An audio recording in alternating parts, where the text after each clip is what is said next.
Hi everyone, welcome back to my YouTube channel. I'm Kavya. ನೀವು ನನ್ನ ಚಾನಲ್ನ first time ನೋಡ್ತಾ ಇದ್ರೆ please do subscribe to my YouTube channel ಅಂತ ಹೇಳ್ತಾ ಇವತ್ತು ನಾನು ನಾಮಕರಣದ್ದು ಡೀಟೇಲ್ಸ್ ಹೇಳೋಣ ಅಂತ ವಿಡಿಯೋ ಮಾಡ್ತಾ ಇದ್ದೀನಿ. ಸೊ ಯಾರಿಗಾದ್ರೂ ಹೆಲ್ಪ್ ಆಗ್ಬೋದು. ಫಸ್ಟ್ ಇದ್ರಲ್ಲಿ ನಾನು ಮೇನ್ ಏನ್ ಹೇಳ್ಬೇಕು ಅಂತ ಅಂದ್ರೆ ಔಟ್ಫಿಟ್ ಮತ್ತೆ ಡೆಕೋರೇಷನ್ ಬಗ್ಗೆನೇ ಮೇನ್ ಜಾಸ್ತಿ ಕ್ವಶನ್ಸ್ ಇದ್ದಿದ್ದು. ನಾಮಕರಣದಲ್ಲಿ ಮೇನ್ ಟಾಸ್ಕ್ ಏನಿದ್ದು ಅಂತ ಹೇಳಿದ್ರೆ ನಾವಿರೋದು ಮುಂಬೈಲಿ, ನಾಮಕರಣ ಮಾಡ್ತಾ ಇದ್ದಿದ್ದು ಕರ್ನಾಟಕದಲ್ಲಿ ಚನ್ನರಾಯಪಟ್ಟಣದಲ್ಲಿ ನಮ್ಮೂರಲ್ಲಿ. ಸೊ ಇಲ್ಲಿದ್ಕೊಂಡು ಅಲ್ಲಿ ಎಕ್ಸಿಕ್ಯೂಟ್ ಮಾಡೋದು ಯಾವ ತರ ಇತ್ತು ಚಾಲೆಂಜ್ ಅಂತ ಇದ್ರಲ್ಲಿ ಕಂಪ್ಲೀಟ್ ಆಗಿ ಹೇಳ್ತೀನಿ. ಯಾರಾದ್ರೂ ನಮ್ ತರ ದೂರ ಇದ್ಕೊಂಡು ಬೇರೆ ಕಡೆ ಇವೆಂಟ್ ಪ್ಲಾನ್ ಮಾಡ್ತಿರೋರಿಗೆ ಸ್ವಲ್ಪ ಹೆಲ್ಪ್ ಆಗ್ಬೋದು ಅಂತ. ಬನ್ನಿ ಶುರು ಮಾಡೋಣ.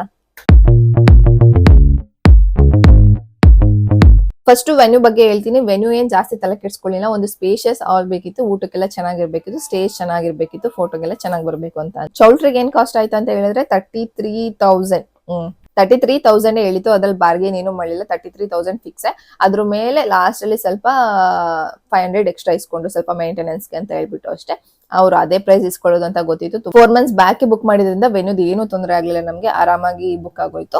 ಡೆಕೋರೇಷನ್ ಮಾತ್ರ ಸಖತ್ತಾಗಿ ಮಾಡಿದ್ರು. ನನಗೆ ಮಾತ್ರ ತುಂಬಾ ಇಷ್ಟ ಆಯ್ತು. ಇನ್ನು ಡೆಕೋರೇಷನ್ ಬಗ್ಗೆ ಹೇಳ್ಬೇಕು ಅಂದ್ರೆ ಸಂಭ್ರಮೇಶನ್ ಹಾಸನ್ ಅಂತ ಹೇಳ್ಬಿಟ್ಟು ಅವರು ಹಾಸನ್ ಅವರು, ನಾನ್ ಮಾಡಿದ ಇಂಜಿನಿಯರಿಂಗ್ ಕಾಲೇಜಲ್ಲೇ ಅವರು ಇಂಜಿನಿಯರಿಂಗ್ ಮಾಡಿತ್ತಂತೆ. 2018 ಅಲ್ಲಿ ಅವ್ರು ಪಾಸ್ಡ್ ಔಟ್, 2020 ಅಲ್ಲಿ ನಾನ್ ಪಾಸ್ಡ್ ಔಟ್. ಸೊ ತುಂಬಾ ಚೆನ್ನಾಗಿ ಮಾಡಿದ್ರು ಡೆಕೋರೇಷನ್. ಎಲ್ರು ಕೇಳಿತ್ತು ಡೆಕೋರೇಷನ್ ಯಾರ ಹತ್ರ ಮಾಡ್ಸಿತ್ತು, ಯಾರ ಹತ್ರ ಮಾಡ್ಸಿತ್ತು ಅಂತ ಹೇಳ್ಬಿಟ್ಟು. ಎಷ್ಟು ಚೆನ್ನಾಗಿ ಮಾಡಿದ್ರು ಅಂತ ಅಂದ್ರೆ, ಎಷ್ಟು ನೀಟಾಗಿ ಫಿನಿಶಿಂಗ್ ಇರ್ಬೋದು, ನೀಟಾಗಿ ಚೆನ್ನಾಗಿ ಮಾಡ್ಕೊಟ್ಟಿದ್ರು. ಮಾತ್ರ ಎಲ್ರು ಕೇಳ್ತಿದ್ರು ಡೆಕೋರೇಷನ್ ಎಷ್ಟ ಆಯ್ತು, ಡೆಕೋರೇಷನ್ ಯಾರ ಹತ್ರ ಮಾಡ್ಸಿದ್ರಿ ಅಂತ ಹೇಳ್ಬಿಟ್ಟು. ಇವ್ರನ್ನ ನಾನು ಹೇಗೆ ಸೆಲೆಕ್ಟ್ ಮಾಡಿದೆ ಅಂತ ಹೇಳಿದ್ರೆ, ಹಿಂಗೆ ರಿಸರ್ಚ್ ಮಾಡ್ತಾ ತುಂಬಾ ಇವೆಂಟ್, ಇವಾಗ ಚಂದ್ರಪಟ್ಟಣದಲ್ಲಿ ಒಂದು ಜ್ಯುವೆಲರಿ ಶಾಪ್ ಓಪನ್ ಆಗಿತ್ತು, ಅದಕ್ಕೂ ಅವರೇ ಡೆಕೋರೇಷನ್ ಮಾಡಿದ್ರು. ಆಮೇಲೆ ಫ್ರೆಂಡ್ಸ್ ಕೂಡ ಅವ್ರ ಹತ್ರ ಸ್ವಲ್ಪ ಮಾಡಿಸಿದ್ರು ಡೆಕೋರೇಷನ್. ಸೊ ತುಂಬಾ ಚೆನ್ನಾಗಿ ಮಾಡಿದ್ರು, ತುಂಬಾ ಚೆನ್ನಾಗಿ ಫಿನಿಶಿಂಗ್ ಲುಕ್. ಇವ್ರನ್ನ ಮುಂಚೆನೆ ಕಾಂಟ್ಯಾಕ್ಟ್ ಮಾಡಿದ್ವಿ, 4 months ಮುಂಚೆನೆ ಈ ತರ ನಾಮಕರಣ ಇದೆ, ನೀವೇ ಮಾಡ್ಕೊಡ್ಬೇಕು ಅಂತ ಹೇಳ್ಬಿಟ್ಟು. 4 months ಮುಂಚೆನೆ ಹೇಳಿರೋದ್ರಿಂದ ಯಾರು ಅಷ್ಟು ತಲೆ ಕೆಡ್ಸ್ಕೊಳ್ಳಲ್ಲ. ಸೊ ನಾವೊಂದು ಹೇಳಿದ್ವಿ, ಈ ತರ ಇದೆ ಇವೆಂಟ್, ನೀವೇ ಮಾಡ್ಕೊಡ್ಬೇಕು ಅಂತ ಹೇಳ್ಬಿಟ್ಟು. ಆಮೇಲೆ ಇನ್ನೊಂದು 1 month ಇರೋದ್ ಮುಂಚೆ ಕಾಲ್ ಮಾಡಿ ಕನ್ಫರ್ಮ್ ಮಾಡ್ಕೊಂಡ್ವಿ. ಅದಕ್ಕೂ ಮುಂಚೆ ನಾನು ತುಂಬಾ ಜನ ವಿಚಾರಿಸ್ತಾ ಇದ್ದೆ. ನಾನ್ ಅನ್ಕೊಂಡಿದ್ ಡೆಕೋರೇಷನ್, ನನ್ ಪಿಂಟ್ರೆಸ್ಟ್ ಅಲ್ಲಿ ನಾನ್ ಸೇವ್ ಮಾಡ್ಕೊಂಡಿರೋ ಈ ತರ ಡೆಕೋರೇಷನ್ಗೆ ಮಾಡ್ಕೊಡಕ್ ಯಾರು ಕರೆಕ್ಟ್ ಆಗಿ ರೆಡಿನೇ ಇರ್ಲಿಲ್ಲ. ಆಮೇಲೆ ಸೇಮ್ ಡೆಕೋರೇಷನ್ ಇನ್ನೊಬ್ರು ಮಾಡ್ಕೊಡ್ತೀವಿ ಅಂತ ಹೇಳಿದ್ರು. ಅವ್ರು ಆಕ್ಚುಲಿ ಇನ್ನೂ ಜಾಸ್ತಿನೇ ಪ್ರೈಸ್ ಹೇಳಿದ್ರು. ಇನ್ನ ನಾವು ಅವ್ರು ಬಾರ್ಗೇನ್ ಮಾಡಿ ಇನ್ನು ಇವ್ ಬರುವಷ್ಟರಲ್ಲಿ ನಾವು ಇವ್ರ ಹತ್ರ ಡಿಸ್ಕಸ್ ಮಾಡಿದ್ದ ಪ್ರೈಸ್ಗೆನೆ ಆಗುತ್ತೆ, ಇನ್ನೇನ್ ಬಿಡು ಅವ್ರ ಹತ್ರನೇ ಮಾಡ್ಸೋಣ, ಚೆನ್ನಾಗಿ ಮಾಡಿದಾರಲ್ಲ, ಚೆನ್ನಾಗಿ ಮಾಡ್ಕೊಡ್ತಾರಲ್ಲ ಅಂತ ಹೇಳ್ಬಿಟ್ಟು. ಸೊ ನಾನು ಈ ತರ ಹಿಂಗೆ ಪಿಂಟ್ರೆಸ್ಟ್ ಎಲ್ಲ ಸರ್ಚ್ ಮಾಡಿ ಇಟ್ಕೊಂಡಿದ್ದೆ, ಈ ತರ ಡೆಕೋರೇಷನ್ ಬೇಕಂತ ಹೇಳ್ಬಿಟ್ಟು. ಎಕ್ಸಾಕ್ಟ್ ಅವರು ಕೂಡ ಆ ತರ ಮಾಡಿದ್ದಾರೆ, ವರ್ಕ್ ಮಾಡಿದ್ದಾರೆ. ಸೊ ಅದಕ್ಕೆ ನಾನು ಅದೇ ತರ, ಇವಾಗ ನಾನ್ ಬೇರೆ ಹೇಳಿ ಅದು ಇನ್ನೊಂದ್ ಆಗೋದ್ ಬೇಡ. ಸೊ ಅದಕ್ಕೆ ಅವ್ರು ಮಾಡಿರೋ ವರ್ಕ್ ಅಲ್ಲೇ ಸ್ವಲ್ಪ ನನಗೆ ಯಾವ ತರ ಬೇಕು ಕಸ್ಟಮೈಸ್ ಮಾಡಿಸ್ಕೊಳ್ಳೋಣ, ಸೊ ಬೆಟರ್ ಇರುತ್ತೆ, ಚೆನ್ನಾಗಿರುತ್ತೆ ಅಂತ ಹೇಳ್ಬಿಟ್ಟು ಕಂಪ್ಲೀಟ್ ಆಗಿ ಒರಿಜಿನಲ್ ಫ್ಲವರ್ಸ್ ಹಾಕಿದ್ದು ಡೆಕೋರೇಷನ್ಗೆ ಪೂರ್ತಿ. ಎಷ್ಟಾಯ್ತು ಅಂತ ಹೇಳ್ತೀನಿ. ಅದಕ್ಕೂ ಮುಂಚೆ ಇದು ಫ್ಲವರ್ಸ್ ಜೊತೆ ಹಿಂಗಡೆ ಬ್ಯಾನರ್ ಪ್ರಿಂಟ್ ಮಾಡಕ್ ಹೇಳಿದ್ದು. ಬ್ಯಾನರ್ ಕೂಡ ನಾನು ಇದೇ ತರ ಪ್ರಿಂಟ್ ಬೇಕಂತ ಕೇಳಿದೆ, ಅದೇ ತರ ಪ್ರಿಂಟ್ ಮಾಡ್ಕೊಟ್ಟಿದ್ರು, ಚೆನ್ನಾಗಿ ಮಾಡ್ಕೊಟ್ಟಿದ್ರು. ಮಾತ್ರ ಡೆಕೋರೇಷನ್ ಅಲ್ಲಿ ಮಾತ್ರ ಈ ಸಲ ನನ್ಗೆ ಏನೂ ಬೇಜಾರಾಗ್ಲಿಲ್ಲ, ಅಷ್ಟು ಚೆನ್ನಾಗಿ ಮಾಡ್ಕೊಟ್ಟಿದ್ರು. ಅವ್ರ ಹೆಸರು ಭಾರ್ಗವ್ ಅನ್ಸುತ್ತೆ. ಲೋಕಲ್ ಅವ್ರಿಗೆ ಹೇಳಿದ್ರೆ ಏನಾಗುತ್ತೆ ಅಂತಂದ್ರೆ, ನಾವೇನೋ ಹೇಳ್ತೀವಿ ಅವ್ರೇನೋ ಮಾಡ್ಕೊಡ್ತಾರೆ, ಆ ತರ ಆಗುತ್ತೆ. ಇವ್ರು ಆ ತರ ಇಲ್ಲ, ನಾವ್ ಏನ್ ಹೇಳ್ತೀವಿ ಅದನ್ನೇ ಮಾಡ್ಕೊಡ್ತಾರೆ. ನಮ್ಗೆ ಪ್ರೈಸ್ ಎಷ್ಟಾಯ್ತು ಅಂತ ಹೇಳಿದ್ರೆ, ಡೆಕೋರೇಷನ್ಗೆ 40K, ಎಕ್ಸ್ಟ್ರಾ 4K ಏನು ಸ್ಪೀಕರ್ ಹಾಕ್ಸಿದ್ವಿ, ಸ್ಪಾರ್ಕ್ಸ್, ಅದೇ ಇವಾಗ ಸ್ಪಾರ್ಕ್ಸ್ ಬರ್ತಲ್ಲ, ಸ್ಪಾರ್ಕ್ ಮತ್ತೆ ಕೆಳಗಡೆ ಮ್ಯಾಟ್, ವೈಟ್ ಕಲರ್ ಮ್ಯಾಟ್ ಹಾಕ್ಸಿದ್ದೆ ಸಪ್ರೇಟ್. ಅದು ಜಸ್ಟ್ ಒಂದೇ ಸಲ ಯೂಸ್ ಮಾಡಕ್ಕಾಗೋದು ಅಂತ ಹೇಳ್ಬಿಟ್ಟು ಅದಕ್ಕೆ ಟೋಟಲ್ ಸ್ಪೀಕರ್, ಸ್ಪಾರ್ಕ್ ಮತ್ತೆ ಮ್ಯಾಟ್ಗೆ 4,000 ಆಯ್ತು. ಇನ್ನ ಕಂಪ್ಲೀಟ್ ಡೆಕೋರೇಷನ್ಗೆ 40K, 44,000 ಅವರಿಗೆ ಪೇ ಮಾಡಿದ್ದೀನಿ ಅಷ್ಟೇ. ಈ ಪ್ರೈಸ್ಗೆ ನಿಜವಾಗ್ಲೂ ವರ್ತ್ ಅಂತ ಅನ್ಸುತ್ತೆ. ನಂಗೆ ನಿಜವಾಗ್ಲೂ ಬೇಜಾರೇ ಆಗ್ಲಿಲ್ಲ ಏನಕ್ಕೂ, ಅಷ್ಟು ಚೆನ್ನಾಗಿ ಮಾಡ್ಕೊಟ್ರು ಮಾತ್ರ. ಇವ್ರು ಇವಾಗ ಬೆಂಗಳೂರು, ಹಾಸನ, ಚನ್ನರಾಯಪಟ್ಟಣ ಎಲ್ಲಾ ಕಡೆ ಅವೈಲಬಲ್ ಇದಾರೆ. ಇನ್ನು ಫೋಟೋಗ್ರಫಿ ಬಗ್ಗೆ ಹೇಳ್ಬೇಕು ಅಂದ್ರೆ, ಲಾಸ್ಟ್ ಮದ್ವೆಲು ಮತ್ತೆ ಸೀಮಂತದಲ್ಲೂ ನಾನು ಒಬ್ರ ಹತ್ರನೇ ಮಾಡ್ಸಿದ್ದು. ಅದಕ್ಕೆ ಈ ಸಲ ಸ್ವಲ್ಪ ಚೇಂಜ್ ಇಲ್ಲಿ ಬೇರೆಯವ್ರಿಗೆ ಕೊಟ್ಟು ನೋಡೋಣ ಅಂತ ಹೇಳ್ಬಿಟ್ಟು ಹಿಂಗೇನೆ ಒಬ್ರು ಫ್ರೆಂಡ್ಗೆ ಮಾಡಿದವ್ರೆ, ಅವ್ರು ಮಾಡಿದ್ದು ಸ್ಟುಡಿಯೋ ವರ್ಕ್ ಇಷ್ಟ ಆಗಿ ಟ್ರೈ ಮಾಡೋಣ ಅವ್ರ ಹತ್ರ ಅಂತ ಮಾಡ್ಸಿದಾಗ ನಮಗೆ ಚೆನ್ನಾಗ್ ಅನ್ಸುತ್ತೆ, ನಮಗೆ ಚೆನ್ನಾಗ್ ಅನ್ಸಲ್ಲ ಆಕ್ಚುಲಿ. ಬಟ್ ಅವ್ರಿಗೆ ಚೆನ್ನಾಗಿ ಮಾಡಿದ್ರಲ್ಲ, ಸೊ ಅದಕ್ಕೆ ಅವ್ರಿಗೆ ಹೇಳೋಣ ಅಂತ ಅನ್ಕೊಂಡೆ. ಅವ್ರ ಕೊಟೇಶನ್ ಅಲ್ಲಿ ಏನೇನ್ ಕೊಟ್ಟಿದ್ದು ಅಂತ ಹೇಳಿದ್ರೆ, 4 minute ಒಂದು ಲಾಂಗ್ ವಿಡಿಯೋ, 3.5 minute ಇಲ್ಲ 4 minute ಒಂದು ಲಾಂಗ್ ವಿಡಿಯೋ, ಇವಾಗ ಏನ್ ಗೆಸ್ಟ್ ಎಲ್ಲ ಬಂದಿರ್ತಾರೆ ಅದು, ಮತ್ತೆ ಪಾಪುದು ನಮ್ದು ಕ್ಯಾಂಡಿಡ್ ವಿಡಿಯೋ ಅದು, ಮತ್ತೆ ಆಮೇಲೆ candid photos, normal photos, album ಎಲ್ಲ ಇನ್ಕ್ಲೂಡ್ ಮಾಡಿ 28,000 ಕೊಟೇಶನ್ ಕೊಟ್ಟಿದ್ದು. ನಿಮ್ಗೆ ಆಲ್ಬಮ್ ಬೇಡ, ಬರೀ ಸಾಫ್ಟ್ ಕಾಪಿ ಸಾಕು ಅಂದ್ರೆ ಒಂದು 20,000 ಕೇಳ್ಬೋದು. ಇವಾಗ ಏನಿದ್ರು ಅವ್ರು ಕಂಪ್ಲೀಟ್ ಎಲ್ಲ ರಾ ಫೋಟೋಸ್ ಕೊಡ್ತಾರೆ, ಸ್ವಲ್ಪ ಎಡಿಟರ್ಸ್ ಮತ್ತೆ ಒಂದು ಕ್ಯಾಂಡಿಡ್ ವಿಡಿಯೋ ಕೊಡ್ತಾರೆ, ಅದಕ್ಕೆ 20,000. ಬಟ್ ನನ್ಗೆ ಆಲ್ಬಮ್ ಬೇಕಿತ್ತು. ಇವಾಗ ಅಷ್ಟೆಲ್ಲ ಮಾಡಿಸ್ಬಿಟ್ಟು ಒಂದು ಹಾರ್ಡ್ ಕಾಪಿ ಇಲ್ಲ ಅಂತಂದ್ರೆ ಚೆನ್ನಾಗಿರಲ್ವಲ್ಲ. ಸೊ ಯಾವಾಗ್ಲೂ ನಾವು ಲ್ಯಾಪ್ಟಾಪ್ ತಗೊಂಡು ಹಾರ್ಡ್ ಡಿಸ್ಕ್ ಓಪನ್ ಮಾಡಿ ಕನೆಕ್ಟ್ ಮಾಡ್ಕೊಂಡು ಯಾವತ್ತೂ ನಾವು ಚೆಕ್ ಮಾಡ್ಕೊಳಕ್ ಹೋಗಲ್ಲ. ಅದೇ ಆಲ್ಬಮ್ ಇದ್ರೆ ಎಲ್ಲೋ ಏನೋ ನೋಡ್ಬೇಕಾದ್ರೆ ಆಲ್ಬಮ್ ಸಿಕ್ತು, ಇದು ನಾವು ಕಣ ಫೋಟೋ, ಇದು ಸೀಮಂತ ಫೋಟೋ, ಇದು ಮದುವೆ ಫೋಟೋ ಅಂತ ನೋಡ್ತೀವಲ್ಲ. ಸೊ ದಟ್ ಆಲ್ಬಮ್ ಬೇಕಿತ್ತು. ಅವ್ರಿಗೇನೆ ಆಲ್ಬಮ್ ಇಲ್ಲ, ಆಲ್ಬಮ್ ಇನ್ನು ಇಸ್ಕೊಂಡಿಲ್ಲ, ನೋಡೋಣ ಯಾವ ಆಲ್ಬಮ್ ಮಾಡ್ತಾರೆ ಅಂತ ಹೇಳ್ಬಿಟ್ಟು. ಇನ್ನು ಕ್ಯಾಂಡಿಡ್ ವಿಡಿಯೋ ಎಲ್ಲ ಚೆನ್ನಾಗಿ ಮಾಡ್ಕೊಟ್ಟಿದ್ರು. ನೀವು ನೋಡಿದ್ರೆ ನೋಡಿ, ಇಲ್ಲಾಂದ್ರೆ ಆಡ್ ಮಾಡಿರ್ತೀನಿ ಅದನ್ನು ಕೂಡ. ಕ್ಯಾಂಡಿಡ್ ವಿಡಿಯೋ ಚೆನ್ನಾಗಿ ಮಾಡ್ಕೊಟ್ಟಿದ್ರು. ಅಂಡ್ ಒಂದು ರೀಲ್ ಮಾಡ್ಕೊಡ್ತೀವಿ ಅಂತ ಹೇಳಿದ್ರು. ರೀಲ್ಗೆ ಸಪ್ರೇಟ್ ಆಗಿ ಬೇರೆ ತರ ಶೂಟ್ ಮಾಡಿರ್ಲಿಲ್ಲ. ಅವ್ರು ಕ್ಯಾಂಡಿಡ್ ವಿಡಿಯೋಗೆ ಏನ್ ತಕೊಂಡಿದ್ರು ಅದರಲ್ಲೇ ಹೈಲೈಟ್ಸ್ ನ ಒಂದು ರೀಲ್ ಮಾಡ್ಕೊಟ್ಟಿದ್ರು, ಒಂದು 30-40 ಸೆಕೆಂಡ್ಸ್ ಏನೋ ಅಷ್ಟೇ. ಓಕೆ, ಇದು ಫೋಟೋಗ್ರಫಿ ಆಯ್ತು. ಔಟ್ಫಿಟ್ ಬಗ್ಗೆ ಹೇಳಲೇಬೇಕು. ಔಟ್ಫಿಟ್ ನಮ್ಗೆ ಟಾಸ್ಕ್ ಆಗಿತ್ತು ಆಕ್ಚುಲಿ. ಏನಾಯ್ತು ಅಂತ ಹೇಳಿದ್ರೆ, ನಾವು ಮುಂಬೈಯಲ್ಲಿ ಇದ್ದಿದ್ರಿಂದ ಅಲ್ಲಿ ಅಮ್ಮಂಗೋ ಇಲ್ಲ ತಂಗಿಗೋ ಹೇಳಿದ್ದೇವೆ, ಅದಾದ್ರೂ ಒಂದು ಚೆನ್ನಾಗಿರೋ ಸೀರೆ ತಗೊಳ್ಳಿ, ನೀವ್ ಯಾರು ತಗೊಂಡ್ರು ಕಾಂಪ್ರಮೈಸ್ ಆಗ್ತೀನಿ, ಒಂದು ಗೋಲ್ಡ್ ಕಲರ್ ಟೈಪ್ ಅಲ್ಲಿ ತಗೊಳ್ಳಿ ಅಂತ ಹೇಳ್ಬಿಟ್ಟು. ಅವ್ರಿಗೆ ಆಕ್ಚುಲಿ ಭಯ, ನಾವ್ ತಗೊಂಡು ಅವಳಿಗೆ ಇಷ್ಟ ಆಗ್ಲಿಲ್ಲ ಅಂದ್ರೆ ಆಮೇಲೆ ಸುಮ್ನೆ ಜಗಳ ಮಾಡ್ತಾಳೆ, ಕೂಗಾಡ್ತಾಳೆ ಅಂತ ಹೇಳ್ಬಿಟ್ಟು. ಸೊ ಅದಕ್ಕೇನೆ ನಾನೇನ್ ಮಾಡ್ದೆ ಅಂತ ಹೇಳಿದ್ರೆ, ನಂದು ಏನು ಪ್ಲಾನ್ ಇದ್ದಿತ್ತು ಆಕ್ಚುಲಿ ಅಂತ ಅಂದ್ರೆ, ನಾನು ಹಸ್ಬೆಂಡ್ ಒಂದೇ ತರ ಕಲರ್ ಹಾಕೋಣ, ಸ್ವಲ್ಪ ಮ್ಯಾಚ್ ಆಗೋ ತರ. ಪಾಪುನ ಕಾಂಟ್ರಾಸ್ಟ್ ಮಾಡೋಣ, ಪಾಪುನ ಹೈಲೈಟ್ ಮಾಡೋಣ. ಯೂಶಲಿ ಎಲ್ಲ ಟ್ವಿನ್ನಿಂಗ್ ಮಾಡ್ತಾರೆ, ಅಮ್ಮ ಮಗಳು ಟ್ವಿನ್ನಿಂಗ್ ಮಾಡ್ತಾರೆ. ಟ್ವಿನ್ನಿಂಗ್ ಮಾಡೋದ್ ಬೇಡ, ಇಟ್ಸ್ ಕಾಮನ್. ಸೊ ಅದಕ್ಕೆ ಅವಳನ್ನ ಕಾಂಟ್ರಾಸ್ಟ್ ಮಾಡೋಣ, ಅವಳನ್ನ ಹೈಲೈಟ್ ಮಾಡೋಣ ಅಂತ ಹೇಳ್ಬಿಟ್ಟು ನಾವಿಬ್ರು ಒಂಥರ ಹಾಕ್ಬಿಟ್ಟು ಪಾಪುಗೆ ಒಂಥರ ಕಲರ್ ಹಾಕೋಣ ಅಂತ ಅವಳು ಹೈಲೈಟ್ ಆಗಿ ಕಾಣ್ಬೇಕು ಅಂತಂದ್ರೆ ಒಂದು ಮರೂನ್ ಕಲರ್ ಡ್ರೆಸ್ ಹಾಕ್ಸೋಣ ಅಂತ ಪ್ಲಾನ್ ಮಾಡಿ ಅದೇ ತರ ಪ್ಲಾನ್ ಮಾಡ್ಕೊಂಡಿದ್ವಿ. ಅಮ್ಮ ಮತ್ತೆ ತಂಗಿಗೆನೆ ಒಂದ್ ಸೀರೆ ತಗೊಳ್ಳಿ ಅಲ್ಲೇ ಅಂತ ಹೇಳಿದೆ. ಬಟ್ ಅವರು ಕೂಡ, ತಂಗಿನೂ ವರ್ಕಿಂಗ್ ಇರೋದ್ರಿಂದ ಅವಳಿಗೂ ಟೈಮ್ ಇರ್ಲಿಲ್ಲ, ಹಂಗೆ ಮಾಡಿ ಅದಕ್ಕೆ ನಾನೇ. ಸೊ ಅದಕ್ಕೆ ಮುಂಬೈಲೇ ಸ್ಯಾರಿ ನೋಡೋಣ, ಚೆನ್ನಾಗಿರೋ ಸಿಕ್ಕುತ್ತಾ ಇಲ್ವೋ, ಸಿಕ್ಕಿದ್ರೆ ನೋಡೋಣ, ಇಲ್ಲಿಂದಾನೆ ಕಳ್ಸೋಣ ಅಲ್ಲಿ ಸ್ಟಿಚ್ಗೆ ಅಂತ ಅನ್ಕೊಂಡೆ. ಇನ್ನು ಪಾಪು ಔಟ್ಫಿಟ್ ಅಂತೂ ಮಾಡ್ಸೋದಕ್ಕೆ ತಲೆ ಕೆಟ್ಟೋಯ್ತು ಆಕ್ಚುಲಿ. ಏನ್ ಹಾಕೋದು ಅನ್ನೋದೇ ಫಸ್ಟ್ ಕನ್ಫ್ಯೂಷನ್. ಯಾಕಂದ್ರೆ ನಾಮಕರಣ ಅವಳೇ ಆಗಿರೋದ್ರಿಂದ ನಾರ್ಮಲ್ ಯಾವ್ದೋ ಒಂದ್ ಬಟ್ಟೆ ಅಂತೂ ಹಾಕಕ್ಕಾಗಲ್ಲ. ಅವಳು ಹೈಲೈಟ್ ಆಗಿ ಕಾಣ್ಬೇಕು, ಚೆನ್ನಾಗಿ ಕಾಣಿಸ್ಬೇಕು, ಅವಳಿಗೆ ಮುಂದೇನೂ ನೆನಪಿರ್ಬೇಕು, ನಮ್ಮಪ್ಪ ಅಮ್ಮ ಈ ತರ ಬಟ್ಟೆ ಹಾಕ್ಸಿರೋ ನಾಮಕರಣದಲ್ಲಿ ಚೆನ್ನಾಗಿತ್ತು, ನಾನು ಇನ್ನೂ ಇಟ್ಕೊಂಡಿದೀನಿ ಅನ್ನೋ ತರ ಇರ್ಬೇಕು ಅನ್ನೋ ತರ. ಅದ್ರಲ್ಲೂ ಅವ್ರ ಅಪ್ಪಂಗ್ ಮಾತ್ರ ಪ್ಯೂರ್ ರೇಷ್ಮೆನೆ ಹಾಕಿಸ್ಬೇಕು ಅಂತ ಇದ್ದಿತ್ತು ಅವ್ರ ಅಪ್ಪಂಗೆ. ಇವಾಗ ನೀನ್ ಮಾತ್ರ ಅಷ್ಟೊಂದು ದುಡ್ಡಿಂದೆಲ್ಲ ತಗೋತೀಯ, ನನ್ ಮಗಳಿಗೆ ಯಾಕೆ ಅಷ್ಟು ತಗೊಳ್ಳಲ್ಲ ಅಂತ ಅವ್ರ ಅಪ್ಪನ ಕ್ವಶನ್ಸ್ ಇದ್ದಿದ್ದು. 15,000 ಏನೋ ಆಯ್ತು ನಾನು ವೇರ್ ಮಾಡಿ sari, pure tissue silk sari. ಇನ್ನು ಪಾಪುಗೆ ಅಲ್ಲೇನೆ ಒಂದು ನಾನು ಸ್ಟಿಚ್ ಮಾಡಿಸ್ಬೇಕು ಅಂತ ಪ್ಲಾನ್ ಇದ್ದಿತ್ತಲ್ಲ. ಸೊ ನನ್ಗೆ ಈ ತರ ಮೆಟೀರಿಯಲ್ ಬೇಕಿತ್ತು. ನಾನು ಆಕ್ಚುಲಿ ಒಬ್ರು ಡಿಸೈನರ್, ಬ್ಯಾಂಗ್ಳೂರ್ ಡಿಸೈನರ್ ನೋಡ್ಬಿಟ್ಟು ಇನ್ಫ್ಲೂಯೆನ್ಸ್ ಆಗಿತ್ತು, ಇದೇ ತರ ಔಟ್ಫಿಟ್ ಮಾಡ್ಸೋಣ ಅಂತ. ನಾನು ಅವ್ರನ್ನೇ ಕಾಂಟ್ಯಾಕ್ಟ್ ಮಾಡಿದೆ, ಎಷ್ಟಾಗುತ್ತೆ ಈ ಔಟ್ಫಿಟ್ಗೆ ಅಂತ ಹೇಳ್ಬಿಟ್ಟು. ಅವರು 12,000 ಅಂತ ಹೇಳಿದ್ರು ಪಾಪುಗೆ ಔಟ್ಫಿಟ್ಗೆ. ಕಂಪ್ಲೀಟ್ ಕ್ಲಾತ್, ಸ್ಟಿಚಿಂಗು ಎಲ್ಲ ಅವರೇನೆ, ಕಂಪ್ಲೀಟ್ 12,000 ಆಗುತ್ತೆ. 12,000 ಅಂದ ತಕ್ಷಣ 12,000 ಕೊಟ್ಬಿಟ್ಟು ಪಾಪುಗೆ ಸ್ಟಿಚ್ ಮಾಡಿಸ್ಬೇಕಾ, ಇವಾಗ ಹಾಕಿದ್ ನೆಕ್ಸ್ಟ್ ಸ್ವಲ್ಪ ವೇರ್ ಮಾಡೋದಕ್ಕಾಗಲ್ಲ ಅಂತ ಅದೊಂದು ತಲೆಲಿತ್ತು. ಸೊ ಜಾಸ್ತಿ ಆಗ್ಬೋದೇನೋ ಅಂತ ನಾನು ಸುಮ್ನಾದೆ. ಅದೇ ಕಾನ್ಸೆಪ್ಟ್ ಇಟ್ಕೊಂಡು ನಾನೇ ತಗೊಂಡು ಸ್ಟಿಚ್ ಮಾಡ್ಸೋಣ ಬೇರೆ ಕಡೆ ಅಂತ ಪ್ಲಾನ್ ಮಾಡ್ಕೊಂಡೆ. ಸೊ ದಟ್ ಅದೇ ತರ ಮೆಟೀರಿಯಲ್ ಉಡ್ಕೊಂಡು ಹೋದೆ, ಸಿಕ್ತು ಅದೇ ತರ ಮೆಟೀರಿಯಲ್. ಅದು ಪ್ಯೂರ್ ಬನಾರಸಿ ಸಿಲ್ಕ್ ಪಾಪುಗ್ ತಗೊಂಡಿದ್ದು, ಬನಾರಸಿ ಟೈಪ್ ಅಲ್ಲಿ ತಗೊಂಡಿದ್ದೆ. ಅನ್ಕೊಂಡಿದ್ ತರನೇ ಮೆಟೀರಿಯಲ್ ಸಿಕ್ತು. ಅದ್ರಲ್ಲಿ ನನಗೆ ಬಾರ್ಡರ್ ಇದಿದ್ರೆ ಚೆನ್ನಾಗಿತ್ತು ಅನ್ಸ್ತು, ಅದ್ರಲ್ಲಿ ಬಾರ್ಡರ್ ಸಿಗ್ಲಿಲ್ಲ, ಹುಡುಕ್ತೆ. ಸೊ ಅದಕ್ಕೆ ಕಾಂಪ್ರಮೈಸ್ ಆದೆ. ಒಂದ್ ಸ್ವಲ್ಪ ಎಷ್ಟು ಮೀಟರ್ ತಗೊಂಡೆ ಅಂದ್ರೆ, ಅವಳು ಒಳಗಡೆ ಫ್ರಾಕಿಗೆ 3 ಮೀಟರ್ಸ್ ತಗೊಂಡೆ. 3 ಮೀಟರ್ ಫ್ರಾಕ್, ಅದು ಪ್ರಿಂಟೆಡ್ ಟೈಪ್ ಅಲ್ಲಿ ತಗೊಂಡೆ. ಅವಳ ಮೇಲ್ಗಡೆ ಕೋಟ್ ತರ ಏನಿತ್ತು ಅದನ್ನ ಪ್ಲೇನ್ ತಗೊಂಡ್ರೆ, ಅದ್ರ ಮೇಲೆ ಎಂಬ್ರಾಯ್ಡ್ರಿ ಮಾಡಿಸ್ಬೇಕಲ್ಲ ಅಂತ ಹೇಳ್ಬಿಟ್ಟು ಅದನ್ನ 1 ಮೀಟರ್ ಏನೋ ತಗೊಂಡೆ. ಹೀಗೆ ಟೈಲರಿಗೆ ಕಾಂಟ್ಯಾಕ್ಟ್ ಮಾಡ್ಬಿಟ್ಟು, ನಮ್ ಚಂದ್ರಾಭರಣದಲ್ಲಿ ಒಬ್ರು ಟೈಲರ್ ಗೊತ್ತಿದ್ರಲ್ಲ, ಅವರಿಗೆ ಕಾಂಟ್ಯಾಕ್ಟ್ ಮಾಡ್ಬಿಟ್ಟು ಎಷ್ಟು ಮೀಟರ್ ಬೇಕಾಗುತ್ತೆ ಅಂತ ಕೇಳ್ಕೊಂಡು ತಗೊಂಡೆ. ಒಂದ್ ಮೇಲ್ಗಡೆ 1 ಮೀಟರ್, ಕೆಳಗಡೆಗೆ ಫ್ರಾಕಿಗೆ, ಕಂಪ್ಲೀಟ್ ಫ್ರಾಕಿಗೆ 3 ಮೀಟರ್ಸ್ ಅಂತ ಹೇಳ್ಬಿಟ್ಟು ತಗೊಂಡಿದ್ದೆ. ಆಮೇಲೆ ನೆಕ್ಸ್ಟ್ ಸ್ಟಿಚಿಂಗಿಗೆ, ಇನ್ ಮತ್ತೆ ಕಳ್ಸ್ಬಿಟ್ಟು ಅವರು ಓಡಾಡ್ಬೇಕು ಅಲ್ಲೆಲ್ಲ ಅಂತ ಹೇಳ್ಬಿಟ್ಟು ಅದಕ್ಕೆ ಇಲ್ಲೇ ಮುಂಬೈಲೇ ಮಾಡ್ಸೋಣ ಡಿಸೈನರ್ ಹತ್ರ ಅಂತ ಅನ್ಕೊಂಡೆ. ಇಲ್ಲಿ ಹೆವಿ ಕಾಸ್ಟ್ಲಿ ಹೇಳಿದ್ರು ಡಿಸೈನರ್ ವರ್ಕ್ ಎಲ್ಲ. ಡಿಸೈನರ್ ಅವರು ಇನ್ ಸ್ಟಾರ್ಟಿಂಗೇನೆ 6-7,000 ಸಿಂಪಲ್ ಡಿಸೈನ್ಗೆ. ಇನ್ನು ನಾನ್ ಅನ್ಕೊಂಡಿದ್ದ ಡಿಸೈನ್ಗೆಲ್ಲ ಇನ್ನು ಜಾಸ್ತಿನೇ ಹೇಳ್ತಾ ಇದೆ. ಇನ್ನು ಪಾಪದ್ದು ಔಟ್ಫಿಟ್ ಅಂತೂ ಇನ್ನೂ ಕಾಸ್ಟ್ಲಿ, ಯಾಕಂದ್ರೆ ಅವಳು ಕಂಪ್ಲೀಟ್ ಸ್ಟಿಚ್ ಮಾಡಿ ಮೇಲ್ಗಡೆ ಸ್ಟ್ರಗ್ಗಿಗೆ ಎಲ್ಲ ತುಂಬಾನೇ ಕಾಸ್ಟ್ಲಿ ಹೇಳ್ತಾ ಇದ್ರು. ಆಮೇಲೆ ನಾರ್ಮಲ್ ಇವಾಗ ಡಿಸೈನ್ ಮಾಡ್ತಾರಲ್ಲ ಅವರು ಅಂಗಡಿ ಇಟ್ಕೊಂಡು, ಅವ್ರನ್ನ ಕೇಳಿದ್ರೆ ನಾನ್ ಹಾಕೊಂಡಿದ್ದ ಡಿಸೈನ್ಗೆನೆ 7,000-8,000 ಹೇಳ್ತಾ ಇದ್ರು, ಬರೀ ಡಿಸೈನ್ ಮಾಡ್ಕೊಡೋದಕ್ಕೆ. ಸೊ ಫುಲ್ ತಲೆ ಕೆಟ್ಟೋಗ್ಬಿಟ್ಟಿದೆ ನನ್ಗೆ, ಏನ್ ಮಾಡೋದು ಅಂತ ಹೇಳ್ಬಿಟ್ಟು. ಆಮೇಲೆ ನೀಟಾಗಿ ಯಾರು ಸ್ಟಿಚ್ ಮಾಡಿಲ್ಲ ಅಂದ್ರೆ ಏನ್ ಮಾಡೋದು ಅಂತ ಹೇಳ್ಬಿಟ್ಟು ಅಲ್ಲಿ, ಯಾಕಂದ್ರೆ ನಮ್ಗೆ ಚಂದ್ರಪಣ್ಣದಲ್ಲಿ ಎಕ್ಸ್ಪೀರಿಯನ್ಸ್ ಆಗಿದೆ. ನಾವ್ ಸಮ್ ಟೈಮ್ ಇಟ್ಸ್ ಲಕ್. ನಾವ್ ಹೇಳಿದ ತರನೇ ಮಾಡಿದ್ರೆ ನಮ್ ಲಕ್ ಚೆನ್ನಾಗ್ ಮಾಡಿದ್ರೆ, ಇಲ್ಲ ಅವ್ರು ಯಾವ ತರ ಮಾಡಿದ್ರೆ ಅದಕ್ಕೆ ನಾವು ಕಾಂಪ್ರಮೈಸ್ ಆಗ್ಬೇಕಾಗುತ್ತೆ. ನನ್ ತಂಗಿದ್ದು ಅದೇ ತರ ಆಯ್ತು. ಅವಳೇನೋ ಡಿಸೈನ್ ಹೇಳಿದ್ಲು, ಅವ್ರೇನೋ ಮಾಡಿ ಅದೇನೋ ಆಗೋಗಿತ್ತು ಬ್ಲೌಸ್. ಆ ತರ ಆಗುತ್ತೆ ಅಂತ ಗೊತ್ತಿತ್ತು ನನ್ಗೆ. ಸೊ ಅದಕ್ಕೆ ಏನ್ ಮಾಡೋದು ಅಂತ ಅನ್ಕೊಂಡು ದೇವ್ರ ತರ ಬಂದಿದ್ ನನ್ನ ಫ್ರೆಂಡ್ ಸಜೆಸ್ಟ್, ಅವಳು ಕೂಡ ಪಾಪು ನಾಮಕರಣಕ್ಕೆ ಸ್ಟಿಚ್ ಮಾಡ್ಸಿದ್ಲು ಒಬ್ರು ಡಿಸೈನರ್ ಹತ್ರ, ಮೈಸೂರು ಡಿಸೈನರ್ ಅವ್ರು ಆಕ್ಚುಲಿ. ಅವಳು ಅಲ್ಲೇ ಹೋಗ್ಬಿಟ್ಟು ಅಳ್ತೆಲ್ಲ ಕೊಟ್ಬಿಟ್ಟು ನೀಟಾಗಿ ಸ್ಟಿಚ್ ಮಾಡಿದ್ರು. ಅವಳು ಚೆನ್ನಾಗ್ ಮಾಡ್ತಾರೆ, ಫಿಟ್ಟಿಂಗ್ ಎಲ್ಲ ಸಕ್ಕತ್ತಾಗಿ ಮಾಡಿದ್ರು, ಪಾಪಗುನು ಸ್ಟಿಚ್ ಮಾಡ್ತಾರೆ ಅನ್ಸುತ್ತೆ, ಚೆಕ್ ಮಾಡು ಅಂತ. ಆಮೇಲೆ ಅವಳಿಗೆ ಏನು ಕನ್ಸರ್ನ್ ಇದ್ದಿತ್ತು ಅಂತ ಹೇಳಿದ್ರೆ, ನೀನ್ ಪಾಪಗ್ ಅಷ್ಟು ದುಡ್ಡಿಂದು ಫ್ಯಾಬ್ರಿಕ್ ಎಲ್ಲ ತಗೊಂಡಿದ್ಯಾ, ಆಮೇಲೆ ನೀಟಾಗಿ ಹೊಲಿಲ್ಲ ಅಂದ್ರೆ ಏನ್ ಮಾಡ್ತೀಯಾ, ಅದು ನೋಡು ಅಲ್ಲೇ ಮುಂಬೈಲೇ ನೋಡು ಯಾರು ಹೊಲ್ಕೊಡ್ತಾರ. ಅವಳಿಗೂ ಸ್ವಲ್ಪ ಭಯ ಇತ್ತಲ್ಲ, ಏನಾದ್ರು ಪ್ರಾಪರ್ ಆಗಿ ಸ್ಟಿಚ್ ಮಾಡಿಲ್ಲ ಅಂದ್ರೆ ಅವಳು ರೆಫರ್ ಮಾಡ್ಬಿಟ್ಟು ಆಮೇಲೆ ಈ ತರ ಆಯ್ತು ಅಂತ ಅನ್ಕೋತಾರೆ ಅಂತ ಹೇಳ್ಬಿಟ್ಟು.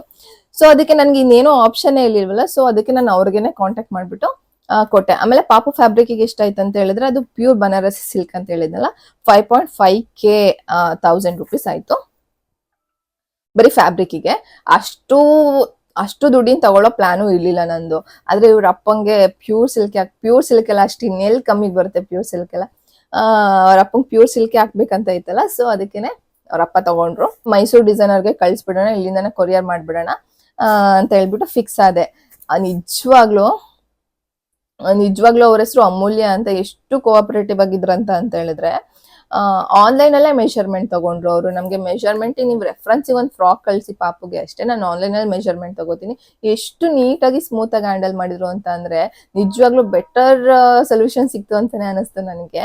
ನಂದು ಕೂಡ ಆನ್ಲೈನ್ ಅಂದ್ರೆ ವಿಡಿಯೋ ಕಾಲ್ ಮಾಡಿದ್ರು, ನಂತರ ಟೇಪ್ ಇತ್ತು, ಟೇಪಲ್ಲಿ ಅವ್ರು ಹಿಂಗ್ ಇಟ್ಕೊಂಡು ಮೆಷರ್ ಮಾಡಿ, ಶೋಲ್ಡರ್ ಮೆಷರ್ ಮಾಡಿ, ಎಷ್ಟಿದೆ ಹೇಳಿ ಅದೆಷ್ಟು ಹೇಳಿದೆ ಅಷ್ಟೇ ಮಾಡಿದ್ದು. ಪಾಪುದು ಅಷ್ಟೇ ಎಷ್ಟು ನೀಟಾಗಿ ಮೆಷರ್ಮೆಂಟ್ ತಗೊಂಡ್ರು ಆನ್ಲೈನ್ ಅಲ್ಲೇ ನೀಟಾಗಿ ನೀವು ನನ್ ಬ್ಲೌಸ್ ಸ್ಟಿಚಿಂಗ್ ನಿಜವಾಗ್ಲೂ ಎಷ್ಟು ಫಿಟ್ಟಿಂಗ್ ಇತ್ತು ಅಂತ ಹೇಳಿದ್ರೆ, ನಾನು ಇದುವರೆಗೂ ಹೊಲ್ಸಿರೋ ಬ್ಲೌಸ್ ಅಲ್ಲಿ ಅದೊಂದೇ ನಂಗೆ ಪ್ರಾಪರ್ ಅನ್ಸಿತ್ತು, ಅಷ್ಟು ಚೆನ್ನಾಗಿ ಹೊಲ್ದಿದ್ರು. ನಿಮ್ಗೆ ಏನಾದ್ರು ಈ ತರ ನಂತರ ದೂರ ಇದ್ದು ನಿಮ್ಗೆ ಎಲ್ಲೂ ಓಡಾಡಕ್ ಟೈಮ್ ಇಲ್ಲ ಆತರ ಅಂದ್ರೆ ನಿಜವಾಗ್ಲೂ ಅವ್ರನ್ನ ಕಾಂಟ್ಯಾಕ್ಟ್ ಮಾಡ್ಬೋದು.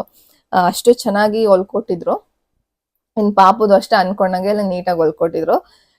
ಸ್ಟಿಚಿಂಗಿಗೆ ಎಷ್ಟು ಕೊಟ್ಟೆ ಪಾಪುಗೆ ನಂದಕ್ಕೆ ಅಂತ ಹೇಳಿದ್ರೆ, ನಂದು ಮತ್ತೆ ಪಾಪುದು ಸೇರಿ 7200 ಆಯ್ತು ಅಷ್ಟೇ. ವರ್ತ್ ಮಾತ್ರ ಏನು ಲಾಸ್ ಇಲ್ಲ. ನೀಟಾಗಿ ಹೊಲ್ಕೊಟ್ಟಿದ್ರು ಮಾತ್ರ. ಶೀ ಇಸ್ ಆಲ್ಸೋ ಡಿಸೈನರ್, ಅವರು ಡಿಸೈನರ್ ಇಂದಾನೆ ಕಲ್ತಿರೋದು. ಪಾಪುಗೆ 3500 ಸಮಥಿಂಗ್ ಏನೋ ಆಯ್ತು. ನಂದು ಬ್ಲೌಸ್ ಎಂಬ್ರಾಯ್ಡ್ರಿಗೆ 4000 ಚೇಂಜ್, ಸ್ಟಿಚಿಂಗಿಗೆ 1000. ಎಂಬ್ರಾಯ್ಡ್ರಿ ಡಿಸೈನ್ ಮತ್ತೆ ಸ್ಟಿಚಿಂಗ್ ಎಲ್ಲ ಕಂಪ್ಲೀಟ್ ಅವ್ರದೇ, ಬೇರೆಯವ್ರಿಗೆ ಕೊಡ್ಬೇಕು ಅಂತಾನು ಇಲ್ಲ. ಸ್ಟಿಚಿಂಗ್ ಅವರೇ, ಎಂಬ್ರಾಯ್ಡ್ರಿನೂ ಅವರೇ, ಕಂಪ್ಲೀಟ್ ಒಂದೇ ಸಲ ಕಳ್ಸಿದ್ದೆ. ಕೊರಿಯರ್ ಚಾರ್ಜಸ್ ಮಾತ್ರ ಎಕ್ಸ್ಟ್ರಾ ಆಯ್ತು. ಮುಂಬೈಯಿಂದ ಮೈಸೂರು ಕಳ್ಸಿದ್ದೆ. ಅವ್ರು ಕರೆಕ್ಟಾಗಿ ಪ್ರಾಪರ್ ಆಗಿ ಕಲೆಕ್ಟ್ ಮಾಡ್ಕೊಂಡು ನೀಟಾಗೆಲ್ಲ 15 days ಅಲ್ಲಿ ಬೇಕಂತ ಹೇಳಿದ್ರೆ, ಅವ್ರು 15 days ಅಲ್ಲೇ ನೀಟಾಗೆಲ್ಲ ಕಂಪ್ಲೀಟ್ ಮಾಡಿ ನನ್ನ ಹೋಮ್ ಟೌನ್ ಚನ್ನರಾಯಪಟ್ಟಣಕ್ಕೆ ಕಳ್ಸ್ಕೊಂಡೆ. ಅಲ್ಲಿಗೆ ಸ್ವಲ್ಪ ಕಮ್ಮಿ ಆಯ್ತು. ಇಲ್ಲಿ ಮುಂಬೈಯಿಂದ ಮೈಸೂರು ಕಳ್ಸಿದ್ಕೆ ಸ್ವಲ್ಪ ಜಾಸ್ತಿ ಆಯ್ತು ಕೊರಿಯರ್ ಚಾರ್ಜಸ್. ಮೈಸೂರಿಂದ ಚನ್ನರಾಯಪಟ್ಟಣ ಕಳ್ಸಿದ್ಕೆ ಏನ್ ಜಾಸ್ತಿ ಆಗ್ಲಿಲ್ಲ. ಬಟ್ ನಿಜವಾಗ್ಲೂ ಚೆನ್ನಾಗಿ ಹೊಲ್ದಿದ್ರು, ಸಖತ್ ಇಷ್ಟ ಆಯ್ತು ನನಗೆ. ಹಸ್ಬೆಂಡ್ ಪ್ರೀವಿಯಸ್ ಹೇಳಿದೀನಿ, ಅವ್ರದ್ದು ರೆಡಿಮೇಡೇ ತಗೊಂಡಿತ್ತು ಕುರ್ತಾ. ಮಾನ್ಯವರಲ್ಲಿ ತಗೊಂಡಿದ್ದೆ ಬೆಂಗಳೂರಲ್ಲಿ. ಅವರೇ ಎಲ್ಲ ಮೆಷರ್ಮೆಂಟ್ ತಗೊಂಡು ಆಲ್ಟರ್ ಮಾಡಿ ಕೊಟ್ಟಿದ್ರು. ಅದು ಪರ್ಫೆಕ್ಟ್ ಆಗಿತ್ತು, ಅದು ಏನು ಪ್ರಾಬ್ಲಮ್ ಆಗಲಿಲ್ಲ. ಜ್ಯುವೆಲರಿ ರೆಂಟೆಡ್ ಜ್ಯುವೆಲರಿನೇ ಹಾಕಿದ್ದೆ, ಯಾಕಂದ್ರೆ ಸೀಮಂತದಲ್ಲಿ ಕಂಪ್ಲೀಟ್ ಎಲ್ಲ ಗೋಲ್ಡ್ ಹಾಕೊಂಡಿದ್ದೆ. ಸೊ ಅದೇ ಲುಕ್ ಬೇಡ ಅಂತ ಹೇಳ್ಬಿಟ್ಟು ಸ್ವಲ್ಪ ಚೇಂಜ್ ಇಲ್ಲಿ ಅಂತ ರೆಂಟೆಡ್ ಜ್ಯುವೆಲರಿ ಹಾಕೊಂಡಿದ್ದೆ. ಆಮೇಲೆ ಕುಂದನ್ ಟೈಪ್ ಅಲ್ಲಿ ಹಾಕೊಬೇಕಿತ್ತು ಅಂತ, ಚೆನ್ನಾಗಿ ಹಾಕೋಬೇಕಿತ್ತು ಅನ್ಸ್ತು. ಬಟ್ ಟೈಮ್ ಇರ್ಲಿಲ್ಲ ಬೇರೆ ಕಡೆ ಎಲ್ಲ ಹೋಗಿ ರೆಂಟ್ ತಗೊಳಕ್ಕೆ. ಚನ್ನಪಟ್ಟಣದಲ್ಲಿ ಏನ್ ಅವೈಲಬಲ್ ಇತ್ತು ಅದನ್ನೇ ಹಾಕೊಂಡೆ. ಇನ್ನು ಪಾಪಗೆ ಒಂದು ಗೋಲ್ಡ್ ಮುತ್ತು ಮತ್ತೆ ಚೈನ್ ಹತ್ರ ಇತ್ತು, ನಂದೇ ಚೈನ್ ಅದು ಸೂಟ್ ಆಗ್ಬೋದು ಅಂತ ಆತರ ಹಾಕ್ತೆ. ಮುತ್ತು ಮತ್ತೆ ಪಲ್ದು ಗೋಲ್ಡ್ ಚೈನು. ಅಂಡ್ ಮೇಕಪ್ ಬಗ್ಗೆ ಹೇಳ್ಬೇಕು ಅಂದ್ರೆ, ಮೇಕಪ್ ನಾನೇನು ರೆಕಮೆಂಡ್ ಮಾಡಲ್ಲ. ನನ್ಗೆ ಅಷ್ಟು ಸ್ಯಾಟಿಸ್ಫೈ ಆಗ್ಲಿಲ್ಲ ಲುಕ್. ಆಕ್ಚುಲಿ ಏನಾಯ್ತಂದ್ರೆ, ಅವ್ರಿಗೆ ಬೇಗ ಬರೋದಕ್ಕೆ ಹೇಳಿದ್ದೆ. 7 ಫೋಟೋಗ್ರಾಫರ್ ಕೂಡ ಬೇಗನೆ ಒಂದು 8:30 ಅಷ್ಟು ರೆಡಿ ಇದ್ರೆ ಫೋಟೋ ಎಲ್ಲ ಕವರ್ ಮಾಡ್ಕೋಬಹುದು ನೀವು ಚೆನ್ನಾಗಿ, ಬೇಗ ರೆಡಿ ಆಗಿ ಅಂತ ಹೇಳಿದ್ರು. ನಾವು ಕೂಡ ಬೇಗನೆ 7ಗೆನೆ ಚೌಟ್ರಿಗೆಲ್ಲ ಹೋಗಿ ಇದ್ವಿ. ಅವರು ಕೂಡ ಬೇಗ ಬನ್ನಿ, ಬೇಗ ಮಾಡ್ಕೊಡ್ತೀನಿ ಅಂತ ಹೇಳಿದ್ರು. ನೀವು 6:30 ಬನ್ನಿ ಅಂದ್ರು 6:30 ಬರ್ತೀವಿ ಅಂತ ಹೇಳಿದ್ರು. ನಾವ್ 7 ಗಂಟೆಗೆ ಹೋಗಿ ಕಾಲ್ ಮಾಡಿದ್ರೆ ಅವ್ರು ಬಂದಿತ್ತು 9:30. ಅದ್ರಲ್ಲಿ ಪಾಪು ಇಟ್ಕೊಂಡು ಅವಳನ್ನ ಮ್ಯಾನೇಜ್ ಮಾಡ್ಕೊಂಡು ರೆಡಿ ಆಗಿ ಮತ್ತೆ ಫೋಟೋ ಜಾಸ್ತಿ ಕ್ಯಾಪ್ಚರೇ ಮಾಡಕ್ಕಾಗಲಿಲ್ಲ. ಮುಂಚೆ ಬರೀ ಏನ್ ಡೆಕೋರೇಷನ್ ಮುಂದೆ ಅಷ್ಟೇ ಕ್ಯಾಪ್ಚರ್ ಮಾಡ್ಕೊಂಡಿತ್ತು. ಇನ್ನು ಹೊರಗಡೆ ಎಲ್ಲ ಕ್ಯಾಪ್ಚರೇ ಮಾಡ್ಕೊಳಕ್ಕಾಗಲಿಲ್ಲ, ಯಾಕಂದ್ರೆ ಮತ್ತೆ ಪೂಜೆ, ನಾಮಕರಣ ಪೂಜೆ ಇದ್ದಿದ್ರಿಂದ ಬೇಗನೆ ಶುರು ಮಾಡ್ಬೇಕಿತ್ತಲ್ಲ. ಸೊ ಅವ್ರು ಬಂದ್ ಮಾಡಿದ್ದೆ 9 o'clock, ಅಷ್ಟ್ರಲ್ಲಿ 9:30 ಅಷ್ಟ್ರಲ್ಲಿ ಬೇಕಪ್ ಮುಗ್ದಿದ್ರು ಇನ್ ಪೂಜೆ ಎಲ್ಲ ಶುರು ಆಯ್ತು. ಫೋಟೋ ಕವರೇ ಮಾಡಕ್ಕಾಗ್ಲಿಲ್ಲ, ಆ ತರ ಆಗೋಯ್ತು. ಅವ್ರು ಲೇಟ್ ಆಗಿ ಬಂದಿದ್ರಿಂದ ಫೋಟೋಸ್ ಎಲ್ಲ ಕವರ್ ಮಾಡಕ್ಕಾಗ್ಲಿಲ್ಲ. ಮೇಕಪ್ ಕೂಡ ನಂಗೆ ಸ್ಯಾಟಿಸ್ಫೈ ಆಗ್ಲಿಲ್ಲ.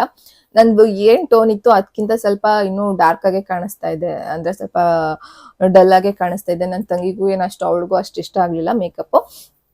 ಅಂಡ್ ಅವರು ಚನ್ನರಾಯಪಟ್ಟಣದವ್ರೇನೆ. ನಮ್ ಫ್ರೆಂಡ್ಸ್ ಎಲ್ಲ ಮಾಡ್ತಾರೆ ಚೆನ್ನಾಗಿ ಅಂತ ಹೇಳ್ಬಿಟ್ಟು ಮಾಡಿಸ್ದೆ. ಬಟ್ ಮೈ ಬ್ಯಾಡ್ ಲಕ್, ಅಷ್ಟು ಲುಕ್ ನಂಗೆ ಅಷ್ಟು ಇಷ್ಟ ಆಗ್ಲಿಲ್ಲ. ಹೇರ್ ಸ್ಟೈಲ್ ಕೂಡ ಅಷ್ಟೇ. ಸೊ ಅದಕ್ಕೆ ನಾನೇನ್ ರೆಕಮೆಂಡ್ ಮಾಡಕ್ ಹೋಗಲ್ಲ. 7500 7000 ಏನೋ ಕೊಟ್ಟಿದ್ದೀನಿ ಅಷ್ಟೇ. ಅಷ್ಟಾಯ್ತು ಮೇಕಪ್ಗೆ. ಇನ್ನು ಪ್ರೊಫೆಷನಲ್ ಮೇಕಪ್ ಆರ್ಟಿಸ್ಟ್ಗಾದ್ರೆ ಇನ್ನೂ ಸ್ವಲ್ಪ ಜಾಸ್ತಿ ಆಗುತ್ತೆ. ನಾನು ಸೀಮಂತದಲ್ಲಿ ಮಾಡಿಸಿದ ಮೇಕಪ್ ಅವ್ರ ಹತ್ರ ಪ್ರೊಫೆಷನಲ್ ಹತ್ರ ಮಾಡಿಸಿದ್ರೆ ಸಕ್ತಾಗಿ ಮಾಡಿದ್ರು. ನಂಗೆ ಇಷ್ಟ ಆಯ್ತು ಆ ಮೇಕಪ್. ಈ ಸಲ ಮೇಕಪ್ ನಂಗೆ ಅಷ್ಟು ಇಷ್ಟ ಆಗ್ಲಿಲ್ಲ. ಇವಾಗ ಅದು ಬೇಜಾರಾಯ್ತು ಆಕ್ಚುಲಿ. ಡೆಕೋರೇಷನ್ ಎಲ್ಲ ಅಷ್ಟು ಚೆನ್ನಾಗಿ ಮಾಡಿಸಿ, ಫೋಟೋ ಎಲ್ಲ ಚೆನ್ನಾಗಿ ಬಂದು ನಾನೇ ಅಷ್ಟು ಚೆನ್ನಾಗಿ ಕಾಣಿಸ್ತಿರ್ಲಿಲ್ವಲ್ಲ ಅಂತ ಹೇಳ್ಬಿಟ್ಟು. ಇನ್ನು ಪಾಪು ಅಂತೂ ಫುಲ್ ಕ್ರ್ಯಾಂಕಿ ಆಗೋಗ್ಬಿಟ್ಟಿದ್ಲು. ಅವಳಿಗೆ ಆದ್ರೂ ನಿನ್ನೆಯಿಂದನೇ ರನ್ನಿಂಗ್ ಶುರು ಆಗೋಗ್ಬಿಟ್ಟಿತ್ತು. ಅಲ್ಲಿ ಸ್ವಲ್ಪ ವೆದರ್ ಚೇಂಜ್ ಇದ್ದಿದ್ರಿಂದ, ಅಂದ್ರೆ ಇಲ್ಲಿ ಮುಂಬೈ ಶೆಕೆ, ಅಲ್ಲಿ ಸ್ವಲ್ಪ ಚಳಿ ಇತ್ತು. ಸೊ 1 ವೀಕ್ ಮುಂಚೆನೆ ಹೋಗಿದ್ದಲ್ಲ, ಅವಳಿಗೆ ಸ್ವಲ್ಪ ರನ್ನಿಂಗ್ ನೋಸ್ ಕೂಡ ಶುರು ಆಗ್ಬಿಟ್ಟಿತ್ತು. ತುಂಬಾ ಜನ ನೋಡಿದ್ರಿಂದ ಕ್ರ್ಯಾಂಕಿ ಕೂಡ ಆಗಿದ್ಲು. ಗೊತ್ತಿತ್ತು ಕ್ರ್ಯಾಂಕಿ ಆಗ್ತಾಳೆ ಅಂತ, ಬಟ್ ಹೆಂಗೋ ಸಮವ್ ಮ್ಯಾನೇಜ್ ಮಾಡ್ದೆ.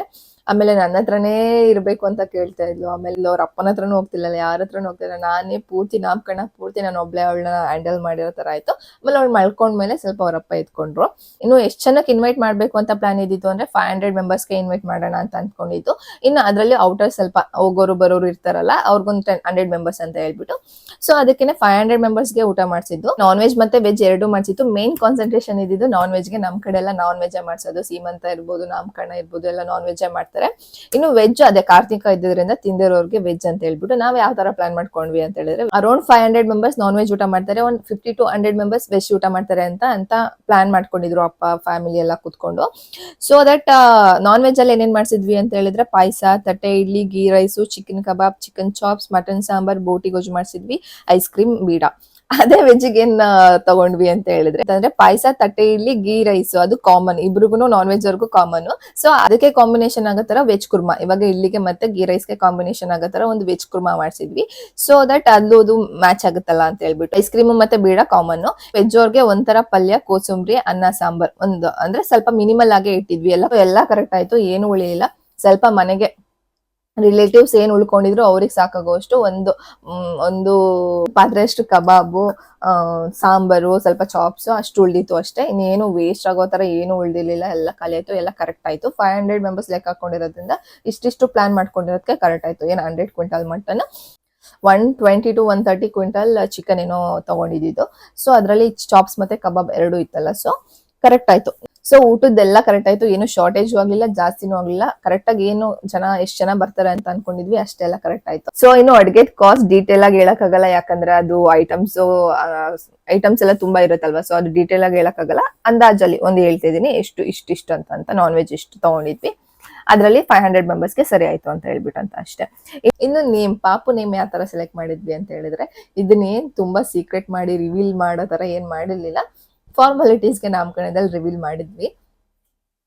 ಗೊತ್ತಿರಲ್ವಲ್ಲ ಕೆಲವ್ರಿಗೆ ಪಾಪು ಹೆಸರು, ಅವತ್ತಕ್ಕೋಸ್ಕರ ನೇಮ್ ರಿವೀಲ್ ಆ ತರ ಮಾಡಿ ಶೆಲ್ ಅಲ್ಲಿ ಆ ತರ ಮಾಡಿದ್ವಿ.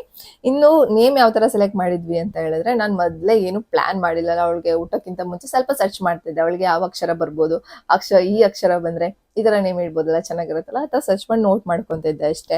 ಅಂದ್ರೆ ಇದೇ ಹೆಸರು ಇಡ್ಬೇಕು ಅಂತ ಏನ್ ನಾನು ಫಿಕ್ಸ್ ಆಗಿರ್ಲಿಲ್ಲ. ಅವಳಿಗೆ ಯಾವ ಅಕ್ಷರ ಬರುತ್ತೆ ಅದೇ ಹೆಸರು ಇಡ್ಬೇಕು ಅಂತ ನಾನು ಫಿಕ್ಸ್ ಆಗಿತ್ತು. ಇವಾಗ 2 ಅಕ್ಷರ ಬೇಡ, ಅವಳಿಗೊಂದು ಅಕ್ಷರ ಬಂದಿರುತ್ತೆ, ನಾವೇನೋ ಹೆಸರು ಇಡೋದು, ಅದ್ ಮುಂದೆ ಕನ್ಫ್ಯೂಷನ್ಸ್ ಆಗೋದು ಬೇಡ ಅಂತ ಹೇಳ್ಬಿಟ್ಟು ಅವಳಿಗೆ ಏನ್ ಬರುತ್ತೆ ಅದೇ ಇಡ್ಬೇಕು ಅಂತ ಅನ್ಕೊಂಡಿದ್ದು. ಅವಳಿಗೆ ಏನೇನ್ ಅಕ್ಷರ ಬಂತ ಅಂತ ಹೇಳಿದ್ರೆ, ಎಲ್ಲ ಹೆಸರು ಇಲ್ದಿರೋ ಅಕ್ಷರಗಳೇ ಬಂದ್ಬಿಡ್ತಾವ್.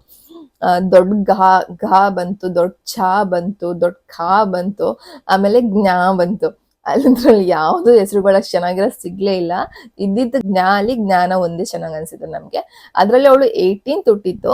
ಆ ಜ್ಞಾನ ನೇಮ್ಗೂ ಮತ್ತೆ ಅವಳಿಗೆ 18ಗೂ ಸಖತ್ ಲೇಟ್ ಆಗ್ತಿತ್ತು. ಏನಂತ ಅಂದ್ರೆ 18th ಡೇಟ್ ಅಲ್ಲಿ ಏನ್ ಸ್ಪೆಷಲ್ ಇದೆ ಅಂತಂದ್ರೆ, ಭಗವದ್ಗೀತೆಯಲ್ಲಿ 18 ಅಧ್ಯಾಯಗಳಿದೆ, ಮಹಾಭಾರತ 18 ಪರ್ವಗಳು, ಕುರುಕ್ಷೇತ್ರದಲ್ಲಿ 18 ದಿನ ಆಗಿರೋದು, ಯುದ್ಧದಲ್ಲಿ 18 ಅಕ್ಷೋಹಿಣಿ ಸೇನೆ ಇತ್ತಂತೆ. ಅಂದ್ರೆ 11 ಜನ ಕೌರವರು, ಪಾಂಡವರು 7 ಜನ, 18 ಜನ ಟೋಟಲಿ. 18 ಏನು ರೆಪ್ರೆಸೆಂಟ್ ಮಾಡುತ್ತೆ ಅಂತ ಹೇಳಿದ್ರೆ, ಧರ್ಮ, ಜ್ಞಾನ, ದೈವಿ ಶಕ್ತಿಯ ತರ ಪ್ರೆಸೆಂಟ್ ಮಾಡುತ್ತೆ ಅಂತ ಹೇಳ್ಬಿಟ್ಟು. ಸೊ ಅವಳು 18ನೇ ತಾರೀಕಿಗೆ ಹುಟ್ಟಿರೋದು, ಅಂಡ್ ಅವಳಿಗೆ ಅಕ್ಷರ ಬಂದಿರೋದು ಜ್ಞಾ ಅಂತಾನೆ. ಫುಲ್ ರಿಲೇಟ್ ಆಗೋಯ್ತು. ನಾವ್ ಅದಕ್ಕೆ ಏನು ಯೋಚನೆ ಮಾಡಕ್ ಹೋಗ್ಲಿಲ್ಲ, ಜ್ಞಾನ ಅಂತ ಫಿಕ್ಸ್ ಆಗ್ಬಿಟ್ವಿ. ನನ್ಗೂ ಅದೇ ತರ ಬೇಕಿತ್ತು, ಸ್ವಲ್ಪ ಮೀನಿಂಗ್ ಫುಲ್ ಆಗಿರೋದು, ಸಂಸ್ಕೃತ ಅಲ್ಲಿ ಇರೋದು. ಇವಾಗ ಮೀನಿಂಗ್ ಇಲ್ದಿರೋ ಹೆಸರು ಆ ತರ ಬೇಡ, ಸ್ವಲ್ಪ ಇವಾಗಿನ ಜನರೇಷನ್ಗೆ ಇವಾಗ 2 letters ಟ್ರೆಂಡಿಂಗ್ ಅಲ್ವಾ. ಸೊ ನನ್ಗೂ 2 ಅಕ್ಷರ ಇರ್ಬೇಕಿತ್ತು ಹೆಸರಲ್ಲಿ. ಸ್ವಲ್ಪ ಟ್ರೆಡಿಷನಲ್ ಆಗಿರ್ಬೇಕು, ಒಂದು ಮೀನಿಂಗ್ ಫುಲ್ ಆಗಿರ್ಬೇಕು, ಆ ತರ ಇತ್ತು ನನ್ನ ತಲೆಯಲ್ಲಿ. ಸೊ ಜ್ಞಾನನೇ ಚೆನ್ನಾಗಿದೆ ಅಂತ ಅದಕ್ಕೆ ಫಿಕ್ಸ್ ಆದ್ವಿ. ಇಷ್ಟೇ ಅನ್ಕೊಂತೀನಿ. ಆಲ್ಮೋಸ್ಟ್ ಎಲ್ಲ ಡೀಟೇಲ್ಸ್ ಕವರ್ ಮಾಡಿದೀನಿ. ನಿಮ್ಗೆ ಏನಾದ್ರು ಡೌಟ್ ಇದ್ರೆ ನನಗೆ ಕಮೆಂಟ್ ಮಾಡಿ, ನಾನು ರಿಪ್ಲೈ ಮಾಡ್ತೀನಿ.